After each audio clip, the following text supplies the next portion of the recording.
situs megalitik yang sangat tersembunyi dan sangat wingit ya, jejak-jejak keangkeran itu sangat nampak dengan, tapi saat ini masih dilestarikan oleh warga. Semacam rumah batu yang dicengkram akar pohon raksasa. Jadi akar pohon raksasa di sini ini sebenarnya pohon tanaman bunut ribuan tahun, sehingga hampir pohon yang utama itu sudah lapuk, tinggal bagian-bagian cabang-cabangnya saja. Jadi pohon bunut raksasa ini yang sangat wingit juga ya. Nah ini yang menyengkram rumah batu yang sangat misterius dan sangat wingit tentunya ya. Coba kita unggah ya, sampai seperti batu ini ya, mencengkram batu-batu besar. Nah, ini kita harus hati-hati. Coba kita unggah ya. Ini kita menek-menek. Ya kita banyak suara sapi di sini ya, banyak sapinya. Nah ini. Jadi Mbak amit Mbak nuwun sewu. Mbak permisi Mbak nuwun sewu Mbak permisi. Mbak permisi Mbak permisi. Nah di sini ada rumah begitu ya. Sangat dingin. Di sini ada sebuah nama yang sangat kuno, namanya Kahuripan, yang identik dengan kemudian kerajaan Kahuripan. Memang hamparan padi dan sawahnya itu sangat luas sekali. Tentu hamparan luas ini itu berlangsung selama ribuan tahun yang lalu. Tentu hamparan padi yang sangat luas ini kemudian menyimpan jejak-jejak artefaktual yang berhubungan dengan tanaman padi, semacam megalitik. Terutama kemudian sungai irigasi yang terus-menerus kemudian mengalir, yang menyokong dan mengalirkan ke sawah-sawah. Sehingga sawah ini meskipun musim penghujan, musim kemarau, itu terus bisa menghasilkan surplus padi. Dan disinilah kemudian nama Kahuripan, yang sempat kemudian diduga sangat berhubungan dengan jejak-jejak kerajaan Airlangga yang bernama Kahuripan. Nah tentunya kini di area yang sawah yang cukup luas ini, tentu ada semacam benda-benda purbakala atau jejak-jejak artefaktual yang sangat penting tentunya. Kita akan mencoba menelisik kepundennya ya. Konon katanya warga setempat masih kemudian melakukan ritual atau uri-uri atau semacam suguh atau kemudian persajian di namanya semacam batu rumah gitu ya, batu yang sangat besar sekali, yang rata, ada batu-batu dakon yang dicengkram akar pohon raksasa. Coba kita kemudian tengok ke sejarah itu.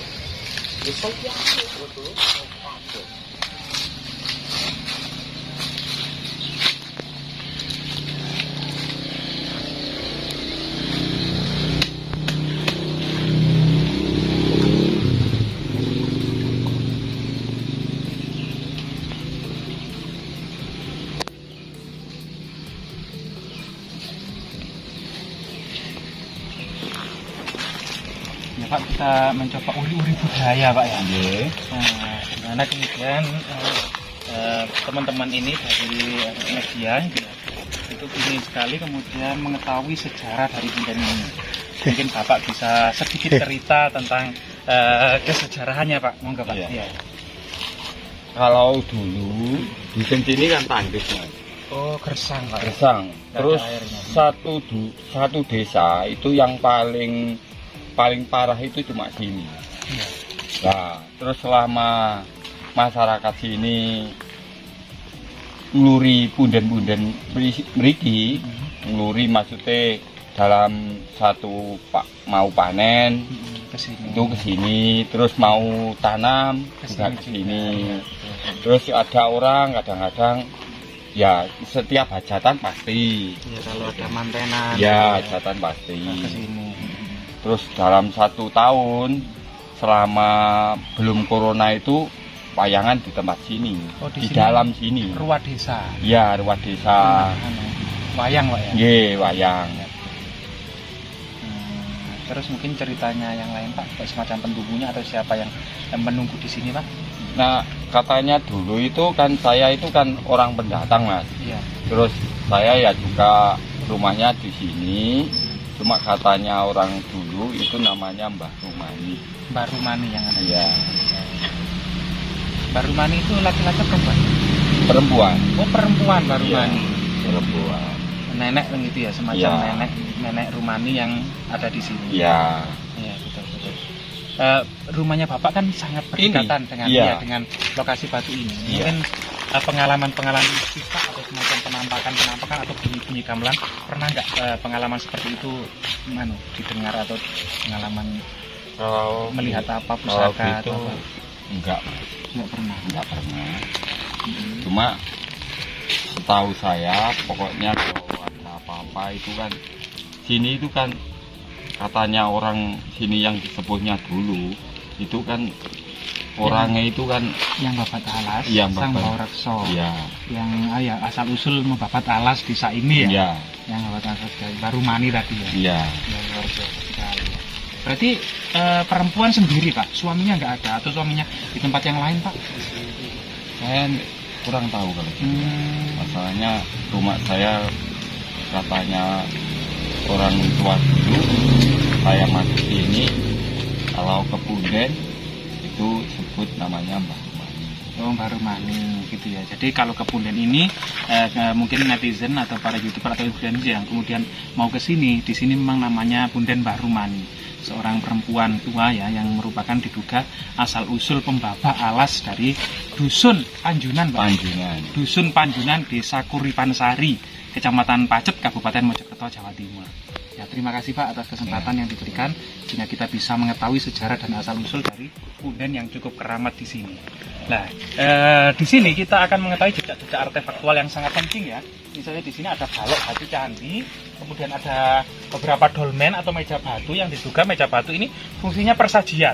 Jadi ini peradaban Kabuyutan ya, berbeda dengan konteks agama Hindu maupun Buddha. Ini adalah agama asli Nusantara, yaitu yang berhubungan dengan ritual sebelum menanam padi maupun sebelum memetik padi gitu ya, kepada sebuah leluhur atau diduga arwah dari leluhur itu masih menghuni sini, yaitu Mbah Rumani. Selain itu juga ada batu lumpang yang cukup mistis ya, ini juga dulu semacam perdupaan, wadah perdupaan pada masa kuno di sini. Artinya pada masa lalunya memang lokasi ini adalah tempat selain kemudian persajian juga pemujaan gitu ya, semacam kemudian termasuk kemudian pertapaan diduga ya, diduga juga pertapaan, juga persajian, termasuk kemudian mandala kadewa guruan atau transfer ilmu agar kemudian ada tetua yang di sini kemudian pada waktu itu kemudian anak-anak menimba ilmu di sini juga. Jadi fungsinya ada 4 lokasi ini. Batu besar ini pun juga ada batu dakonnya karena ada lubang-lubang dakon. Artinya memang bukan batu alami di sini. Nah, di sini ada beberapa lubang dakon yang menduduki fungsi magis pada masa kuno ya, magis dan sakral ya. Jadi di sini ada lubang batu dakonnya di sini. Nah, di sini. Nah, Mbak, nuwun sewu Mbak, amit Mbak, ada 2 sebenarnya juga di tengah di sini. Nah, ini. Nah, lubang dakon atau batu lumpang ini juga itu juga bisa sebagai kemudian penetapan tanah Sima Perdikan ya, tanah Sima Perdikan bebas pajak. Nah, ini juga ada batu dakon di sini. Nah, waktu itu memang sebuah tanah-tanah di sini itu pernah ditetapkan oleh seorang raja yang kemudian ada seorang pendeta Makudur ya yang menetapkan memang desa Kabuyutan atau desa Hala-Hala atau desa suci gitu ya, yang ada situs sucinya atau desa Kabuyutan ini, yang kemudian waktu itu ditetapkan oleh seorang pendeta Makudur menyembelih ayam yang darahnya di atas batu lumpang ini, kemudian memecah telur sebagai tanda keputusan seorang raja itu sudah tidak bisa diganggu gugat karena sudah ceprot. Nah, ini keputusannya. Artinya memang desa ini dulu diduga memang desa bebas pajak. Dari segi namanya sendiri adalah desa yang berhubungan dengan Sakahuripan ya, sangat identik dengan kemungkinan juga ada kaitannya dengan kerajaannya Raja Airlangga, yaitu kerajaan Kahuripan juga. Ya, semoga kemudian tetap lestari lah. Pohonnya cukup wingit dan cukup besar. Ya, semoga kemudian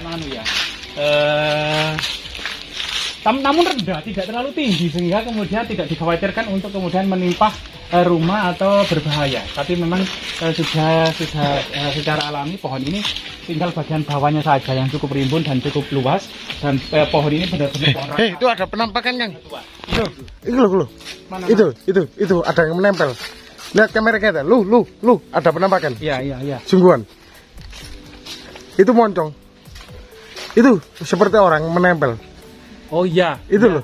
Ini loh Pak. Iya, tertangkap kamera. Ini tertangkap kamera, nyata ini. Nah, kejadian ini tidak sengaja kita mendapati penampakan manusia seperti kayak singa atau gimana itu? Iya, bertengger di atas. Kayak itu. Itu kayak ular atau gimana Kang?